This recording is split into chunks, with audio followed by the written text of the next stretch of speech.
City Skylines does many things, but one thing it completely botches is making a good first impression.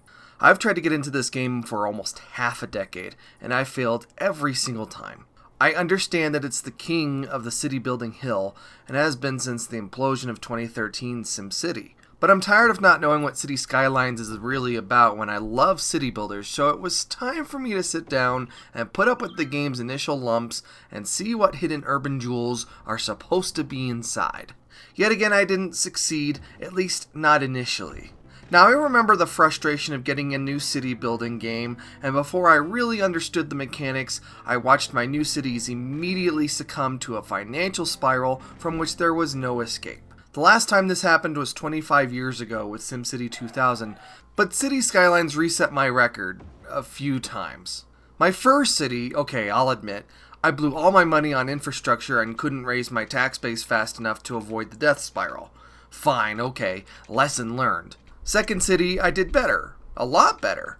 I was doing so well that I was caught off guard when my city entered a death wobble and never recovered. Hopefully repair the truck. Okay, there it goes. We're in the death wobble right now. I'd be revenue positive, and then it would slide down into the sink, and the buildings would be abandoned, and no amount of knob twisting or switch flipping seemed to do anything about it. But then revenue would swing back up, and the buildings would redevelop, all almost completely out of my control. I was so angry that my city was violently tearing itself to shreds before my very eyes that I wanted to smite my burg with meteoric hellfire myself, but no such option exists. This game doesn't have any real disasters. You'll find no Godzilla here. In City 3, I made the same mistakes as my first city, whoops, but City 4, finally. I figured out how to build a city in City Skylines that doesn't immediately collapse into despair. Whew, great. I can finally be a City Skylines mayor. I win! Look at all these roads and all this traffic and these buildings and this building, wow! And this dam? I can buy more land and make bigger cities. Eat that, SimCity 2013. Watch as I plaster the landscape with convention centers and malls and... Wait a second. Hang on. Just hang on. I almost hate to admit it, but I'm already bored. But why? Why did I go through all the trouble of figuring out how to play this game, only to feel I'd accomplished everything when there's obviously more to it? Let's cut to the chase. City Skylines is popular among the city building crowd because it exists, and SimCity 2013 doesn't. If City Skylines didn't exist, there would be a hard vacuum where SimCity 2013 was supposed to be. Electronic Arts is a video game making machine. If they want a Need for Speed game out every year, they have the resources, the money, and the mental health annihilating crunch culture to make it happen. If a game of theirs melts down, they can lock it up and ship it off to that warehouse from Raiders of the Lost Ark, which they did with SimCity 2013. While SimCity was melting down, City Skylines' future developer Colossal Order was pitching what would become, well, City Skylines. They had previously built the Cities in Motion games, where you manage traffic in pre-built cities, so they had some chops. But Paradox, a European publisher known for obtuse strategy games with far too many mechanics, decided, nah, you should build an obtuse strategy game with far too many mechanics. So while EA was cubing the remains of Maxis to be shipped to the junkyard, Paradox swiveled back to Colossal Order and said, you know that city builder you wanted to make? Go ahead, guys, go ahead. Sky is clear, up is go, get it done. And so they did. Now Nick, you need to be nice. City Skylines was put together by a dozen Finnish developers, a tiny fraction the size of the Maxis team that put together SimCity 2013. And so obviously it's going to be a little rough around the corners, with mechanics that don't make sense and simulations that wobble and crash. Yeah, okay. I'm going to put it bluntly. This game didn't need more than a dozen developers because they ripped SimCity 2013 right off. From the interface, to the mechanics, to the lot size, to the street guides, to the gray box visualizations, to the just on and on. This game was designed specifically to proclaim, yo, you know that SimCity game that EA killed off? Well, we spent 2 years copying it, and our publisher is committed to a DLC schedule that's years long to make sure you get even more. But here's what's really long with City Skylines. The game has no comprehensive design. When you're developing a game, especially with a group of creatives who have ideas for days, you hold a meeting, grab your Sharpie, and mark up the whiteboard with everyone's thoughts and suggestions. This is called a divergent thinking process. You diverge. It's where you get all of your ideas out, even if they're silly or irrelevant. At some point, a responsible producer or director will step in and be like, okay, we need to focus and kill our darlings. This is called the convergent thinking process. You weed out the weaker ideas, the ones that'll overwhelm players, the ones that are a waste of time to implement, the ones that can't be implemented. You know, culling the herd, being responsible, being good designers. But Colossal Order must have missed the note that good design is about restraint, because they seem to have never arrived at the convergent process. So this game is loaded with a bunch of stuff. But I understand Colossal Order's thought process. You know, when I was a kid designer Nick, my favorite special effect used to be all of them. When we went out to eat as a family growing up, my favorite spot was usually Old Country Buffet, because it was a buffet, and it was cheap, and it was all you can eat. My first course was always the salad, so guess what my favorite toppings were? All of them! Lettuce, sure, that's not a topping, that's the base. But cottage cheese? Put it on. Bacon bits? On top. Pickles? You got it. Croutons? Yeah.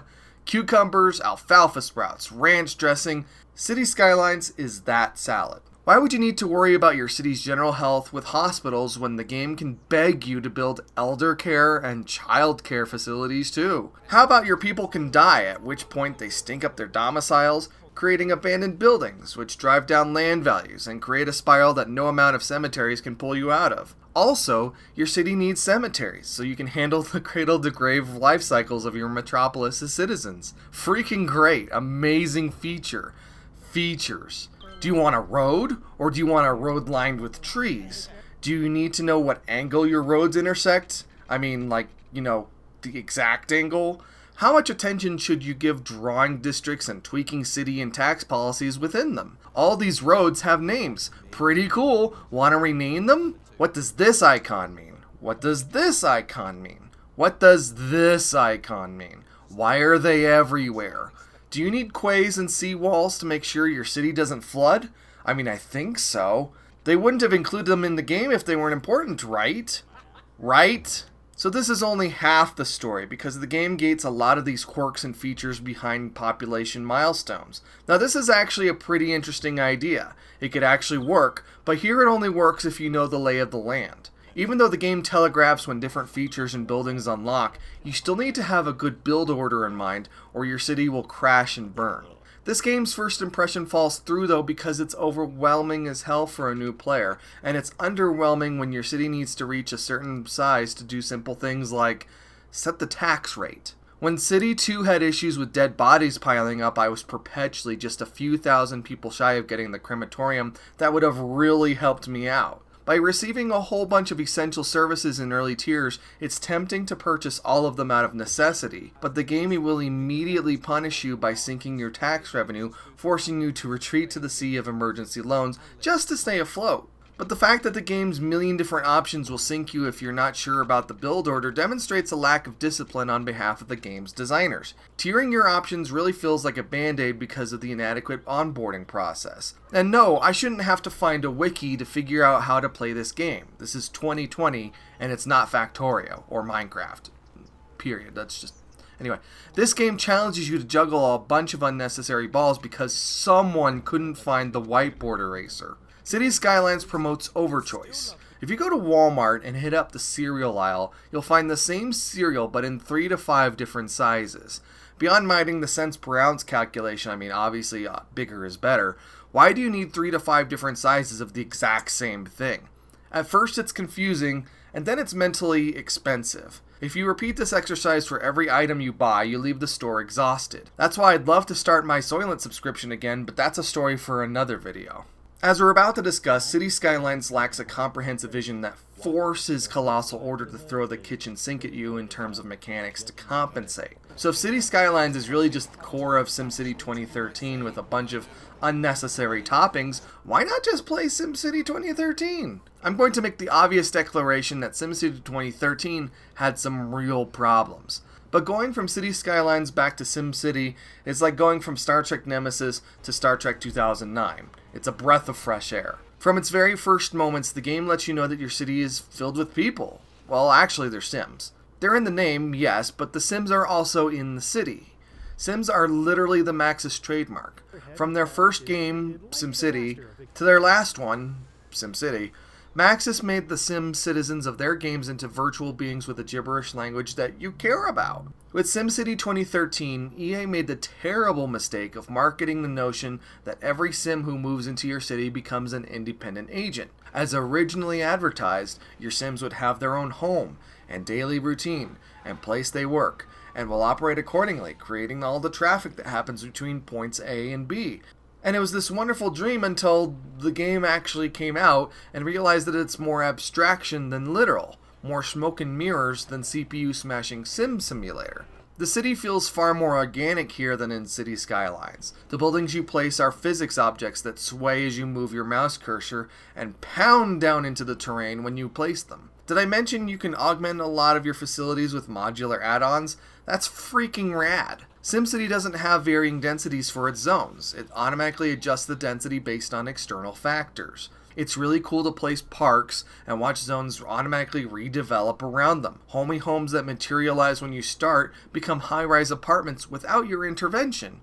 It feels realistic. In City Skylines, this doesn't happen. Your low-density zones will always be low-density zones, and high-density will always be high. It's like 1993 all over again. But SimCity never lets you forget who you're serving, the tiny Sims of your Simville. They tug at your coattails for attention and express their thoughts, and they're actually there, in the world. A few weeks ago, I declared that we really needed a new city builder, one focused on the people who make the city rather than the infrastructure and facilities you build to attract the people. And we could do this because we have the computing power now, and it would represent how a city is actually built in the real world. SimCity 2013 isn't that game. Far from it. But it knows that at its core, you're doing this for the people who live here. Scrubbing through my hours of City Skylines footage, I didn't see a single person represented in the game. I mean, yeah, there's a vaguely human-looking silhouette next to your population counter, and then some vaguely human-looking feedback in a fake Twitter service that serves as your citizens' feedback channel, but there are no actual humans in this game. Not one. Not a single face, or arm, or torso, anything. It's just you and the buildings and the roads, like the inanimate objects of a city, but nothing in it. There's no soul. Okay, so real quick note. There are actually humans in the game. They're modeled in tiny scale when you zoom in very, very far. So there are people in the cities, but my point is that they don't really pop up in any meaningful way to interact with you, so they're really just kind of window dressing, and it's kind of strange. So it's kind of the antithesis of what SimCity does. So anyway, that was there we go. And this is when the wheels fell off the City Skylines wagon for me. The game fixes the far and away most common complaint about SimCity 2013, the city sizes. At different population tiers, City Skylines allows you to purchase adjacent tiles in whatever region you've picked. It works well, but now I have all this empty terrain. All I'm doing is painting the landscape. I'm just drawing roads for miles, filling them with zones, placing random services to make the invisible people that inhabit my city happy, and turning red things on my map into blue ones. It's not fun. I actually went to a forested area and laid out dirt roads with low-density single-family homes attached to make this kind of like rural forest community. And it was cool that I could do that, but it didn't mean anything. Okay, random stuff. In SimCity, I could click and drag out roads, and it's really quick and really easy. In City Skylines, I need to click, move the mouse to the endpoint, and then click again. It's such a small thing, but it adds up over time. When I build a hydroelectric dam in City Skylines, why does the river beyond it still flood? Why does the game's physics simulation turn water into jello? Why does the level terrain button create immense chasms in the earth? If developing buildings can alter the terrain they're on, why does it create little line rifts when I swap terrain with a zone? I don't have OCD, but why are you able to freely place some buildings off the city grid? Why does the power system work when you connect islands of developed land, but water and sewage pipes need to be laid under every single square? It's like it's 1993 again. Why can't I lay water pipes, power lines, or roads over each other without completing the connection in between? I mean, they could do that pretty easily in 1993. Why can't I click on my cash counter to access the city budget? Why do I have to click over here? I don't know. I was told that City Skylines isn't a city builder. It's a traffic simulator with city building elements tacked on. And having finally sunk into the game, I'm inclined to agree. Months ago, I found Biffa Plays Indie Games, and in it, he has a series of videos where people hand him cities from this game, and he tweaks all kinds of things to alleviate the complex traffic problems they have. It's really interesting to watch, but it's not really something I want to play. I think City Skylines is an extremely competent city building game that owes its entire existence to SimCity 2013. The tragedy here is that if EA didn't cut and run when their rotten decisions reduced their game to a smoldering radioactive crater, SimCity 2013 could have eventually been fixed and been crowned the king of the city building genre probably forever. It was a smart game. It was innovative in a lot of really cool ways. Tying essential services to the game's roads, rather than having to build them as independent systems, was a mind-blowing master move. I'm sure they could have expanded the city size at some point, figured that out somehow. But EA screwed up because they're a bunch of soulless jerkwads. I kinda wish I could buy the SimCity property from them so we can finally get another great SimCity game, complete with reticulating splines. Hey everyone! Thank you for watching. Leave a comment below if you think SimCity 2013 should be revived, or a sequel should be pretty much like 2013, or if City Skylines is just the game for you and it reigns supreme. If you liked this video, go ahead, like and subscribe. The conversation continues on Discord and Facebook and Twitter. And hey, I'll see you next time.